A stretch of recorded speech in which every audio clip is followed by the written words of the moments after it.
আসসালামু আলাইকুম, স্বাগত সবাইকে। আজ আপনাদেরকে তৈরি করে দেখাবো টার্কিশ ডোনার কাবাব। সম্প্রতি নেট দুনিয়ায় যেটা খুবই ভাইরাল হয়েছে। খুবই সহজ পদ্ধতিতে ওভেন ছাড়া চুলাতে আমি আজকে আপনাদের এই ডোনার কাবাবটা তৈরি করে দেখাবো এবং সেই সঙ্গে থাকবে দুটো মজার সালাদ রেসিপি। এবং এই কাবাবটা আপনি কিভাবে সার্ভ করতে পারেন তার 3টা আইডিয়াও শেয়ার করব। আশা করছি আমার আজকের ভিডিওটা আপনাদের ভালো লাগবে এবং কাজে আসবে। চলুন তাহলে শুরু করা যাক। ডোনার কাবাব বানাতে আমাদের লাগবে ফ্যাট সহ মাংসের কিমা। আমি এখানে 500 গ্রাম মিক্স মাংসের কিমা নিয়েছি, আর তার সাথে আধা কাপ দিয়ে দিচ্ছি মিহি কুচি করা পেঁয়াজ। সেই সাথে আদা রসুন বাটা দিয়ে দিচ্ছি আধা টেবিল চামচ করে। তারপর এতে যাচ্ছে 2 টেবিল চামচ টক দই।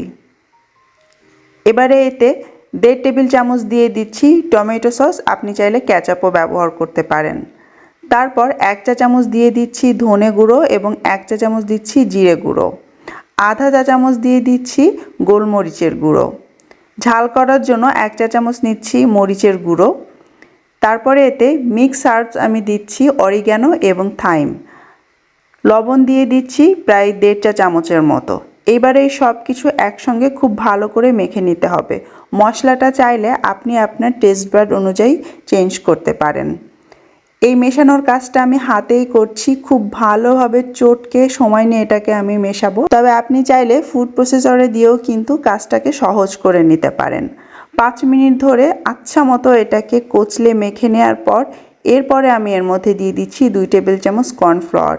এইটা অবশ্যই আপনারা অ্যাড করবেন, কর্নফ্লাওয়ার না থাকলে অন্তত ময়দাটাও এখানে দিবেন। তারপর আবারও আগের মতো ভালো করে এটাকে আমি কচলে মেখে নিব। টোটাল 10 মিনিট ধরে আমি মেখেছি, যেহেতু আমি হাতে করেছি। ব্লেন্ডার বা ফুড প্রসেসর ব্যবহার করলে সময়টা কিন্তু অনেক কম লাগবে। ভালো করে মেখে নেওয়ার পর দেখবেন মাংসের আঁশগুলো বেশ ভর্তা ভর্তা হয়ে গিয়েছে, ঠিক এমন দেখতে হয়ে যাবে। পেঁয়াজগুলো কিন্তু আপনি আর তেমন খুঁজে পাবেন না। এইবারে এটাকে আমি আধা ঘন্টার জন্য রেস্ট দিব। আধা ঘন্টা পরে এইবারে আমরা কাবাবের শেপ দিব। তার জন্য আমাদের পার্চমেন্ট পেপার বা বেকিং পেপারটা লাগবে। সেটার গায়ে হালকা করে একটু তেল ব্রাশ করে নিচ্ছি। আমি এখানে আমার সুবিধা মতো ছোট ছোট করে কেটে নিয়েছি। আপনারা চাইলে পুরোটা পার্চমেন্ট পেপারও বড় করে বেলে নিতে পারেন। যেহেতু আমি ওভেনে নয় চুলায় করব, তাই যে প্যানে আমি করব সেইটার সাইজ অনুযায়ী আমি পেপারটাকে কেটে নিয়েছি। তারপর তেল ব্রাশ করে তার মধ্যে পরিমাণ মতো কিছুটা মাখানো কিমা দিয়ে তার উপরে আর একটা বেকিং পেপার দিয়ে হাত দিয়ে আলতো করে চেপে প্রথমে একটু সমান করে নিলাম। তারপর এইটাকে আমাদেরকে বেলে একদম পাতলা করতে হবে। এই ডোনার কাবাবের আসল রহস্যটাই এখানে। আপনি এইটা যত পাতলা করে বেলতে পারবেন, অর্থাৎ কিমাটাকে এই বেকিং পেপারের উপর যতটা পাতলা করে ছড়াতে পারবেন, আপনার ডোনার কাবাবটা কিন্তু খেতে ততটাই মজা হবে।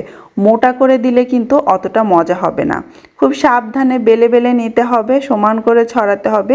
এক্সট্রা কোনো অংশ বের হয়ে আসলে সেটা যে অংশে খালি আছে সেখানে দিয়ে আবারও আলতো হাতে বেলে বেলে এটাকে সমান করতে হবে। জোরে প্রেস করার দরকার নেই, আলতো হাতে করলেই দেখবেন এটা সুন্দরভাবে ছড়িয়ে যাচ্ছে।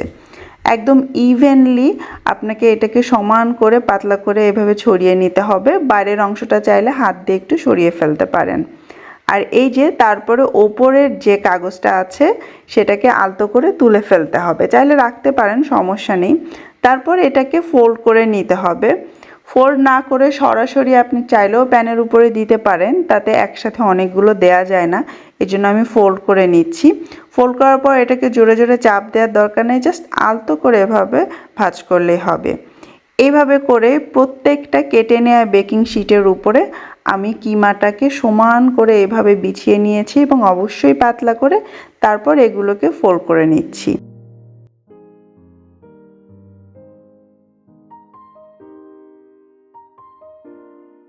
এবারে চুলায় মিডিয়াম লো আছে আমি একটা প্যান গরম করে নিয়েছি। এদিকে সম্পূর্ণ কিমা বেকিং পেপারে পাতলা করে ছড়িয়ে ফোল্ড করে নেওয়াও শেষ।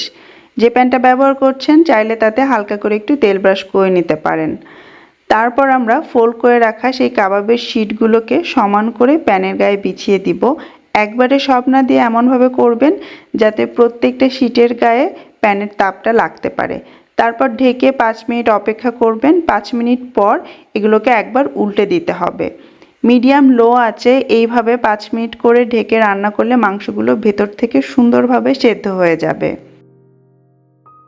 এই পর্যায়ে ঢাকনাটা খুলে দেখতে পাবেন মাংস থেকে পানি আর তেলটা রিলিজ হতে শুরু করেছে। তখন চুলার আঁচটা আমরা মিডিয়ামে করে দিব এবং কাবাবের গায়ে লেগে থাকা বেকিং পেপারগুলোকে এভাবে খুলে নিব। তারপরে ফোল্ড করা কাবাবগুলোকে আমরা একটু বিছিয়ে দেওয়ার চেষ্টা করব প্যানের গায়ে। মাংস থেকে বের হওয়া এই তেল আর পানিতেই কাবাবটাকে এখন আমরা রেডি করে নিব। চুলার আঁচটা খুব বেশি হাইতে রাখবেন না, তাহলে পানি অনেক দ্রুত শুকিয়ে যাবে আর কাবাবটা বেশি পোড়া পোড়া হয়ে যাবে। আবার একেবারে কমও রাখবেন না, তাতে কিন্তু আমাদের কাবাবটা ড্রাই হয়ে যাবে। মিডিয়াম আঁচে নেড়ে চেড়ে উল্টে পাল্টে আমরা এখন কাবাবগুলোকে ফ্রাই করে নিব। আর এইভাবে করতে করতেই দেখবেন পাতলা করে বেলার কারণে এইগুলো ছোট ছোট হয়ে ছিঁড়ে যাবে। হয়ে গেলে তারপর চুলা থেকে নামিয়ে নিতে হবে। এখন এই ডোনার কাবাবের সঙ্গে সার্ভ করার জন্য আমি একটা টার্কিশ অনিয়ন সালাদ রেডি করে দেখাবো। তার জন্য মিডিয়াম সাইজের একটা পেঁয়াজ আমি কুচি করে নিয়েছি, সাথে দিয়ে দিচ্ছি প্রায় 1 টেবিল চামচের মতো লেবুর রস। তারপর এতে 2 টেবিল চামচ দিয়ে দিচ্ছি পার্সলে কুচি, 1 চা চামচ দিয়ে দিচ্ছি সুমাক, যেটা ডালিম বা আনারের বিচির গুঁড়ো, একটা টকটক স্বাদ আনে। ঝাল করার জন্য দিয়ে দিচ্ছি 1/4 চা চামচ চিলি ফ্লেক্স, আধা চা চামচের থেকে একটু কম লবণ এবং সামান্য একটু অলিভ অয়েল দিয়ে একসঙ্গে মিশিয়ে নিলেই টার্কিশ এই অনিয়ন সালাদটা কিন্তু একদম রেডি। সেই সাথে আমি আপনাদেরকে তৈরি করে দেখাবো টার্কিশ সাসিকি সসটা।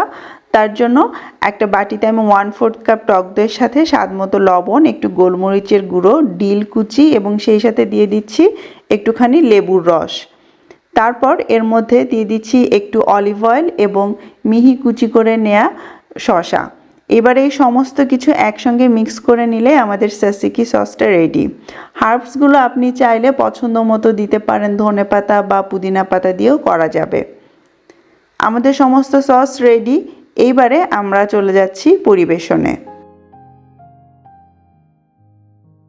ডোনার কাবাবটা আপনি চাইলে এমনিতেও খেতে পারেন, যেটা পার্সোনালি আমার অনেক পছন্দ। প্লেটে খানিকটা ডোনার কাবাব নিয়ে সাথে পছন্দ মতো সালাদ নিতে পারেন। আমি এখানে অনিয়ন সালাদ আর সাসিকি সসটা নিয়েছি।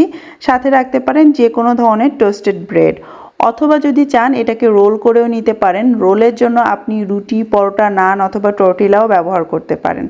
যেটাই নেন না কেন এর উপরে প্রথমে একটি সাসিকি স্প্রেড করে দিতে হবে, তারপর পছন্দ মতো সালাদ এবং ডোনার কাবাবটা দিয়ে দিতে হবে। আপনার নিজের পছন্দ মতো সালাদ বেশি চাইলে সালাদ, কাবাব বেশি চাইলে কাবাব, চাইলে এর মধ্যে কিন্তু ফ্রেঞ্চ ফ্রাইজও দিতে পারেন। সবশেষে ওপর দিয়ে আমি একটু শর্মা সস স্প্রেড করে দিচ্ছি। এইটার রেসিপি কিন্তু আমার চ্যানেলে আছে, ডেসক্রিপশন বক্সে আপনারা লিঙ্কটা পেয়ে যাবেন। এইবারে ফোল্ড করে নিলেই আমাদের ডোনার রোল একদম রেডি। আর আপনারা চাইলে এই একই ডোনার কাবাব দিয়ে বার্গার, স্যান্ডউইচ সব কিছু বানিয়ে নিতে পারেন। পছন্দ মতো ফিলিং, সালাদ, সস আর ডোনার কাবাব দিয়ে খেতে পারেন আপনার পছন্দ মতো ওয়েতে। তো কেমন লাগলো আমার আজকের এই ডোনার কাবাব রেসিপি কমেন্ট করে অবশ্যই জানাবেন। ভালো থাকবেন সবাই। আল্লাহ হাফেজ।